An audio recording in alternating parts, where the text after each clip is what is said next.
Welcome to the Deep Dive. Today we're looking at something, well, seemingly straightforward but with layers underneath. We're going deep, really deep, into the restoration of a post-war Soviet shotgun, the IZH-49. And it's not just about cleaning up an old gun, it's about the history, the ingenuity, the whole science behind bringing this relic back.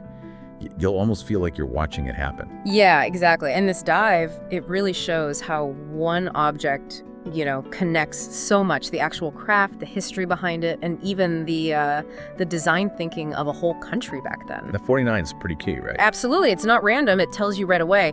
1949. So this was one of the very first civilian guns they were mass producing after the war. Yeah. A real piece of history you can, well, theoretically hold. So let's picture it. This IZH-49 arrives. What state was it in? Covered in rust, I imagine. Neglected for years. Yeah. That original wooden stock, I bet that was completely unusable from the start. You're spot on. It was definitely a challenge. The very first step, kind of like first aid for the metal bits, was spraying them carefully with a special cleaner and then alcohol. Okay. You'd see them, let it sit for a bit, let it soak in. The science is pretty neat, actually. The cleaner has these surface active things. Like tiny sponges? Sort of, yeah. They get right into the rust, loosen up the old oil and grime deep inside. Then the alcohol comes in, dissolves grease, helps everything penetrate even more. Right. And what was amazing was after that soak, even though you could still see some dirt, taking the parts apart became, well, surprisingly easy. That's fascinating. Just a spray and some patience unlocking a seized-up mechanism. Oh. Okay, so it's disassembled. But what about getting those really tiny, intricate parts properly clean? The precision stuff. Right, this is where it gets almost surgical. For the really delicate bits, like those tiny trigger springs, they use something different. A white EDTA mixture. EDTA? Yeah, ethylenedium and nitrocetic acid, mixed with water and then into an ultrasonic cleaner. The buzzing bath. Exactly. EDTA is great because it, grabs onto metal ions, iron, calcium, magnesium. It forms these stable complexes, basically lifts off the rust, the oxides, any lime scale. It's a deep clean down to the microscopic level. You'd see these tiny parts come out looking brand new. Then after that, they got another soak, baking soda, and then this final comprehensive mix, like a super degreaser, really. Okay. Making absolutely sure there was zero grease left. Right. Which is super important for the next step, the bluing. Okay, so that's the high-tech treatment for the tiny precision parts. What about the other small bits? Maybe less delicate, but still needing serious rust removal. Yeah, for those, a different approach. Tumbler polishing, you can picture it like a big rock tumbler almost. Right. The parts go in with an abrasive. In this case, it was silicon dioxide, basically sand, Just regular sand. Well, especially ground sand. They ground it for 10 hours to get just the right grit. And it just tumbles, rolls around for hours, slowly wearing away the rust and smoothing things out. Okay, long process. Very. And after that, you'd see them using a copper brush, very carefully, getting rid of any burrs. Burrs. Yeah, tiny, sharp bits of metal left over from manufacturing or even the tumbling. You have to get those off for a smooth finish, and more importantly, so everything fits together perfectly and works safely. Makes sense. And some parts even needed a bit of filing just to, reshape them slightly before they could even think about putting things back together for the first time. The level of detail is just incredible. But let's pause on the workbench for a second. Let's zoom out. Why this gun, the IZH-49? What was happening in the Soviet Union right after World War II that led to this specific firearm? That's a really crucial question. Context is everything here. So 1945, the war is over. Yeah. The Soviet Union is in this long, really tough recovery period. The government's focus, heavy industry, military stuff. But you had millions of soldiers coming home, going back to rural areas mostly. Right. And they needed tools. They needed equipment for farming, and really importantly, they needed hunting weapons for food, for pest control. It was a basic need. A practical necessity. Absolutely. And that practical pressure forced the government to rethink civilian gun production.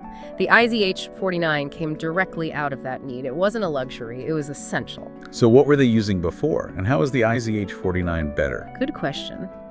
Before this, people often relied on older guns from the Tsarist era. Models like the TGB, the TG-66, classics maybe, but kind of problematic for everyday use back then. How so? Well, they were often really complex mechanically. The materials were getting old, prone to breaking, hard to maintain out in the field, and honestly, not always the safest designs. Okay. The IZH-49 was designed specifically to fix all that. You look at it, you see it's built for mass production. Lots of common parts, you even see that in restoration videos, how easily secondhand parts often fit. Oh, interesting. And the structure is much simpler, more compact, easier to strip down and clean. These improvements meant it quickly became like the standard gun, a real workhorse in Soviet villages in the 50s. It shows how, need drives design. A very practical solution then. But was it purely a Soviet invention, or did they borrow ideas from elsewhere? Sometimes these things have surprising international connections. That's a great point. And yes, while it's definitely a Soviet product, the IZH-49 actually absorbed ideas from outside. It's kind of a simplified take on traditional European hunting guns. Really? Like what? Well, you can see influences from Germany's Merkel shotguns.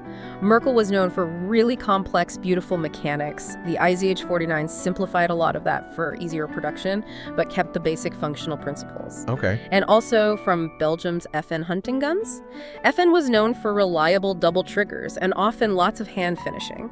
The IZH-49 kept that functional double trigger system, but really streamlined the decoration. No fancy engraving here. Right. And that simplification, that focus, that's classic Soviet industrial thinking, really. Function first, appearance second. Mass production is king. Get it made, get it out there. Utility over luxury every time. Function over appearance, mass production. Got it. Okay, let's bring it back to the restoration itself. The small parts are clean, the history is clear. What about the main body, the receiver? And the wood? You mentioned that tricky bluing method earlier. Right, the receiver, that core metal part. First, it got a good clean with a green acidic cleaner, then rinsed really well with distilled water. You'd see the grime just washing off. Okay. Then came the hot bluing. But this specific method they used, it's kind of gentle. The whole part is dunked in oil and then heated. Heated in oil? Yeah. Compared to other methods, it's lower temperature, less harsh chemicals. It gives this really deep, thorough black finish that soaks right in.